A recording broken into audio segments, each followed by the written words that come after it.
আসসালামু আলাইকুম ওরহমতুল্লাহি বরকাত। ইসলামকে জানি আয়োজনে আপনাদের সকলকে স্বাগত জানাচ্ছি। আজকে ইনশাল্লাহ আমরা আলোচনা করব আমাদের চলাফেরায়, জীবনের চলার পথে অলসতাবশত অনেক সময় আমরা অনেক ধরনের আমল আমরা ছেড়ে দিই। তো সেই ক্ষেত্রে আমরা মনে করি একবারই তো নামাজ ছেড়ে দিলাম, একবারই তো আমরা এই কাজটা করলাম, আচ্ছা আমরা পরে নিব, তাতে কি আমাদের কোনো সমস্যা হবে কিনা। তো আল্লাহ তাআলা আমাদেরকে স্মরণ করে দিয়েছেন। আল্লাহ তাআলা বলছেন, ইয়া আইয়ুহাল্লাযীনা আমানু উদখুলু ফিস-সিলমি কাফা ওয়ালা তাত্তাবিউ খুতুওয়াতিশ শাইতান ইন্নাহু লাকুম আদুউউম মুবিন। ইয়া আইয়ুহাল্লাযীনা আমানু, হে ঈমানদারগণ, উদখুলু ফিস-সিলমি কাফা, তোমরা ইসলামকে পরিপূর্ণভাবে মানো। ওয়ালা তাত্তাবিউ খুতুওয়াতিশ শাইতান, শয়তানকে তোমরা অনুসরণ করিও না। ইন্নাহু লাকুম আদুউউম মুবিন, প্রকাশ্য শত্রু হচ্ছে শয়তান, বা শত্রু হচ্ছে তোমাদের প্রকাশ্য শত্রু একমাত্র শয়তান, বা তোমাদের প্রকাশ্য শত্রু শয়তান। তো এই আয়াতে কারিমায় আল্লাহ তাআলা আমাদেরকে জানিয়ে দিলেন ইসলামকে পরিপূর্ণভাবে মানতে হবে। এর একটি ব্যাখ্যা মুফাসসিরগণ করে থাকেন যে যথাযথভাবে সময়ের কাজ সময় করতে হবে। যেমন সালাত, আল্লাহ তাআলা একটি নির্দিষ্ট সময়ের মধ্যে নির্দেশনা দিয়েছেন। এখন শয়তান সম্পর্কে আল্লাহ তাআলা বলছেন যে আমাদের প্রকাশ্য শত্রু হচ্ছে শয়তান। তাছাড়াও আল্লাহ বললেন আমাদেরকে মিনাল জিন্নাতি ওয়ান নাস, মানব সম্প্রদায় ও জিন সম্প্রদায় থেকে তারাও শয়তানের অন্তর্ভুক্ত হয়ে যায় যখন তাদের মস্তিষ্ক, চিন্তা ভাবনা, কাজের ধরন সব শয়তানের মতো হয়ে যায়, তখন তারাও শয়তান হিসেবে গণ্য হয়ে যায়। তো আমরা তিন শ্রেণীর শত্রু আমরা পাইলাম। এক শ্রেণীর শত্রু হচ্ছে সরাসরি শয়তান, আর দ্বিতীয়ত হচ্ছে সেই সমস্ত মানুষ যারা শয়তান দ্বারা পরিচালিত হয়, তাদের মস্তিষ্ক, তাদের চিন্তা ভাবনা সকল বিষয় শয়তানের মতন। ওই সমস্ত জিন সম্প্রদায় যারা তাদের চিন্তা ভাবনা, কাজের ধরন সব কিছু শয়তানের নিয়ন্ত্রণে বা শয়তান অনুযায়ী পরিচালিত হয়, তারাও শয়তান হিসেবে গণ্য হয়েছে। এখন শয়তান এসে সর্বপ্রথমই আপনাকে বলবে না যে নামাজ পড়িও না, নামাজ পড়া যাবে না, অথবা শয়তান তার যে মাকসাদ সেটাকে প্রকাশ করবে না। শয়তান প্রতিবার এসে আপনার কাছে 100-র মধ্যে শুধুমাত্র 1% আপনার কাছে সে বাস্তবায়ন করবে। শয়তান এসে আপনাকে বুঝাইলো যে এখন দরকার কি, একটু 5 মিনিট পরে নামাজটা পড়েন, অথবা আচ্ছা জামাতটা যাচ্ছে, সমস্যা কি, একা একা পড়ে নিব। তো মানুষ যদি চিন্তা করে যে হ্যাঁ ঠিকই তো, আমার এখন শরীরটা ভালো লাগতেছে না, আমি 10 মিনিট পরে নামাজটা পড়ব, তাতে কি আর এমন যায় আসে, 10 মিনিট পরেই পড়ব। শয়তান এখানেই সাকসেসফুল, কারণ আজকে আপনাকে 10 মিনিট সরাইলো, পরে আরেক দিন এসে আরও 5 মিনিট, আরও 2 মিনিট, এভাবে প্রতিবার এসে শয়তানে 1% করে সে এখানে কাজ করে। 100%-এর মধ্যে 100% এসে করবে না। ধাপে ধাপে, পর্যায়ক্রমে, এবং শয়তানে ধোঁকা দেওয়ার অন্যতম আরেকটি প্রক্রিয়া হচ্ছে এক একজনকে এক একটি পদ্ধতিতে ধোঁকা দেয়, এবং এক এক সময় এক এক রকমের চক্রান্ত সে করে থাকে। সব সময় একই পদ্ধতিতে এবং সকল মানুষকে একই পদ্ধতিতে সে ধোঁকা দেয় না। সে ওলামাদেরকে, আলেমদেরকে এক ধরনের কৌশলে সে ধোঁকা দেয়। সাধারণ মানুষ যারা দিন থেকে বঞ্চিত, দিন থেকে দূরে, অথবা কোরআনের জ্ঞান থেকে দূরে, তাদেরকে অন্য আরেকটি পদ্ধতিতে ধোঁকা দেয়। তবে শয়তান বেশিরভাগ নেক সুরতে ধোঁকা দিয়ে থাকে। এজন্য অবহেলা থেকেই এই কাজটি প্রথমে শুরু হয়, অলসতা থেকে শুরু হয়। আজকের দিনে ফজরের নামাজ একজনের যদি কাজা করায় শয়তানে, তাহলে আরেক দিন এভাবে করাবে। এভাবে একটা পর্যায়ে যখন 30 দিন 40 দিন যখন যাবে, তখন ওই মানুষটি ওই আমলটাই ছেড়ে দিয়ে সে অভ্যাসে পরিণত হয়ে যাবে। তার এটা অভ্যাসই হয়ে যাবে। পরবর্তীতে শয়তান লাগবে না, সে নিজেই এই আমলটি ছেড়ে দিবে। এটা হচ্ছে শয়তানের অন্যতম একটি কৌশল। দ্বিতীয়ত হচ্ছে আমরা মনে করি আচ্ছা শরীরটা এখন ভালো লাগতেছে না, এখন আমরা ছেড়ে দিলে কি আর হবে, কি আর এমনটা হবে। বিশেষ করে শীতের দিনে ফজরের নামাজ গোসল করে আদায় করা অথবা ঠান্ডা কনকনে ঠান্ডা পানি দিয়ে শেষ রাতে তাহাজ্জুদের নামাজ পড়া অথবা ফজরের নামাজ আদায় করা একটু কষ্টকর বিষয়। তখনই সে শয়তানে বেশি পরিমাণে ধোঁকা দিয়ে থাকে, আর আমরা সাধারণত অলসতাবশত এই নামাজটি কাজাই করে থাকি। তাহলে শয়তানের এই জালের মধ্যে, শয়তানের এই কৌশলের মধ্যে, চক্রান্তের মধ্যে যদি আমরা পড়ে যাই, তাহলে এখানে শয়তান সফল, আমরা ব্যর্থ। যখন আল্লাহ তাআলা শয়তানকে বলল চিরদিনের জন্য আল্লাহ জান্নাত থেকে বঞ্চিত করে দিয়েছেন, তখন ওই শয়তান বলেছিল যে আমি একা নই, তোমার বান্দাদেরকে নিয়ে আমি জাহান্নামে যাব, যেহেতু আমাকে জান্নাত থেকে বঞ্চিত করা হয়েছে। তো আল্লাহ তাআলা তাকে সুযোগ দিয়েছেন, তার কারণ হচ্ছে আল্লাহ তাআলা বলেন ওয়ালা নাবলুওয়ান্নাকুম বিশাইইম মিনাল খাউফ ওয়াল জু'i ওয়া নাকসিম মিনাল আমওয়াল ওয়াল আনফুসি ওয়াথ থামারাত ওয়া বাশশিরিস সাবিরিন। এর আগে আল্লাহ তাআলা বলেন ইয়া আইয়ুহাল্লাযীনা আমানু, হে ঈমানদারগণ, ইস্তাঈনু, তোমরা আমার কাছে সাহায্য চাও, বিসসবরি ওয়াস সালাহ, নামাজ এবং ধৈর্যের মাধ্যমে। বিশেষ করে এখানে দুটি জিনিস উল্লেখ করা হয়েছে, আর দুটি জিনিসের জন্যই ধৈর্য অত্যন্ত গুরুত্বপূর্ণ বিষয় এবং তুলনামূলক একটি কঠিন।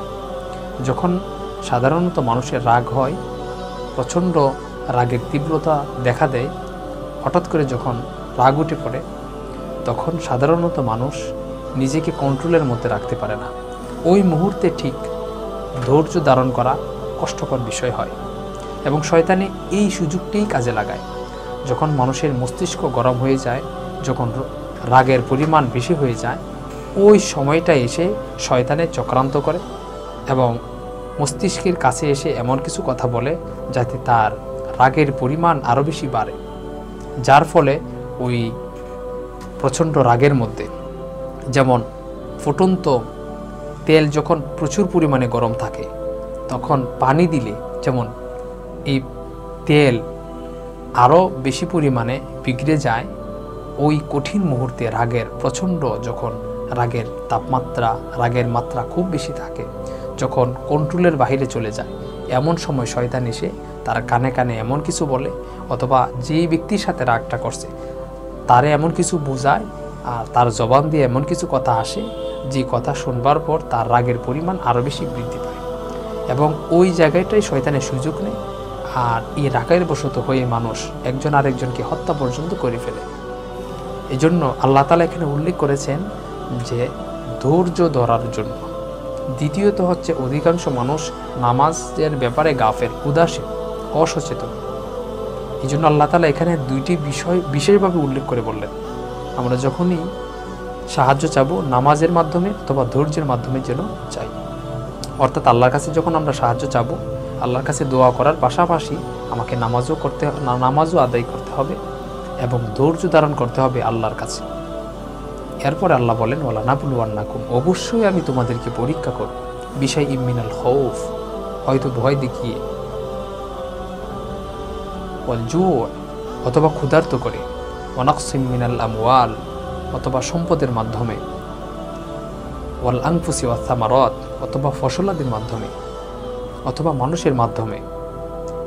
বেশি কাছের মানুষগুলোই বেশি সময়ে কষ্ট দিয়ে থাকে। এভাবে আল্লাহ তাআলা এখানে উল্লেখ করে করে বললেন, হয়তো সম্পদের মাধ্যমে, অথবা ক্ষুধার্ত করে, অথবা ভয় দেখিয়ে, অথবা ফসলাদির মাধ্যমে। এভাবে আল্লাহ তাআলা উল্লেখ করে করে বলছেন। অর্থাৎ আল্লাহ তাআলার যে বিষয়টি ভালো লাগে, যেই বিষয়ের মাধ্যমে আল্লাহ পরীক্ষা নিতে চান, ওই বিষয়ের মাধ্যমে আল্লাহ পরীক্ষা নেবেন। এরপরে আল্লাহ বলেন ইন্নাল্লাহা মা'আস সাবিরিন, নিশ্চয়ই আল্লাহ তাআলা ওই ধৈর্যশীলের সাথে রয়েছেন। অর্থাৎ যে ব্যক্তিটা ওই পরীক্ষায় উত্তীর্ণ হতে পারল, তার প্রতি আল্লাহ সন্তুষ্ট এবং তাকে আল্লাহ তাআলা জান্নাত দান করবেন। আর আমরা যদি বলি কুলু লা ইলাহা ইল্লাল্লাহ, শুধু কালিমা পড়ব আর দাখালাল জান্নাহ, জান্নাতে চলে যাব, বিষয়টি এমন নয়। আর শয়তানি এই জায়গাটাই ঠিক সুযোগটা নেয় যখনই মানুষ কোনো একটি কাজের ব্যাপারে অসচেতন হয়, গাফেল হয়, উদাসীন হয় অথবা অলস হয়ে যায়, ওই সময়টায় শয়তান এসে তার মাথার মধ্যে বলে যে এই কাজটি করার দরকার কি, না করলেই তো চলে। যেমন মানুষ নামাজ ছাড়তে ছাড়তে একটা পর্যায়ে নামাজ ছুটে গেলে যে অপরাধ বা নামাজ পড়ার যে গুরুত্ব ওইটার তার মধ্যে থাকে না। একটা পর্যায়ে শয়তান তার কাছে বারবার যখন প্রতিবার 1% করে, প্রতিবার অল্প অল্প করে, জাররা জাররা পরিমাণে সে মানুষকে ধোঁকা দিতে চায় বা ধোঁকা দিতে থাকে, তার অন্তরের মধ্যে ধোঁকা দিতে থাকে। একটা পর্যায়ে মানুষগুলো বলেই ফেলে নামাজ পড়লে আর কি হবে, নামাজ না পড়লে কি হবে। কিছু মানুষ বলে যা হওয়ার তো মরণের পরে হবে, এখন এটা নিয়ে চিন্তা করে লাভ নাই। যেই দিকে অর্থ আসে ওই দিকেই সে নিতে থাকে, হালাল হারাম সে বাঁচে না। এই জন্য আজকে যে মৌলিক যে বিষয়টি সেটি হচ্ছে ইসলামের প্রচুর পরিমাণে মৌলিকভাবে অনেক ধরনের নেক আমল থেকে মানুষ গাফেল হয়ে যায় অলসতাকে কেন্দ্র করে। এজন্য আমরা আমাদের জীবনে চলার পথে বিশেষ করে নামাজ এবং হালাল রিজিক ইত্যাদি গুরুত্বপূর্ণ যে সকল বিষয় রয়েছে, এক্ষেত্রে আমরা অলসতাকে যেন জায়গা না দিই। অলসতা থেকেই আসে অবহেলা, আর অবহেলা থেকেই মানুষ একটা পর্যায়ে ঈমান হারা হয়ে দুনিয়া থেকে বিদায় নেয়। এজন্য প্রথমেই যদি কোনো মুমিনের কাছে শয়তান এসে বলে যে তুমি ঈমান ছেড়ে দাও অথবা ইসলাম তুমি ছেড়ে দাও, ত্যাগ করে দাও, তাহলে তো সে মানবে না। এই জন্য প্রথমে শয়তানে যেটি করে অলসতার সুযোগটি নেই, তারপরে আসে তার ওই ব্যাপারে উদাসীনতা, গাফিলতি, আর গাফিলতিকে থেকে অসচেতনতা থেকে উদাসীনতা থেকে তখন একটা পর্যায়ে এটার প্রতি অনীহা ভাব চলে আসে। একটা পর্যায়ে কিছু মানুষ ইসলাম থেকে খারেজ হয়ে যায়।